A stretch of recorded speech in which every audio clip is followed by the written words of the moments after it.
Bakit pag magkagalit ang tao, hindi mag-iimikan at sobra niya na kinaiinisan ang isa't isa? Hanggang sa hindi niya na namamalayan ang tagal niyo na palang hindi nagpapansinan. Bakit nga ba? Dahil ba sa sama ng loob o malin na gawa o dahil sa mataas na pride? Sa sobrang taas ng pride, nagpapakiramdaman kayo kung sino ang unang hihingi ng tawad. Paano kung pareho kayong ma-pride? E di habang buhay na kayong walang pansinan at mag-iinisan, di ba? Alam niyo ba ang kasabihang, it's better to lose your pride because of your love than to lose your love because of your pride?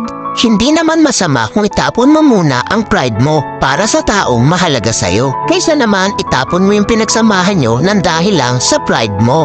Wala namang masama o mawawala kung ikaw ang unang lalapit o iimik. Ika nga, ang nagmamataas ang siyang ibinababa at ang nagpapakumbaba ang siyang itinataas. Kaya huwag ugaliin na magkimkim ng galit dahil ang galit ay basura lang sa ating puso at isipan.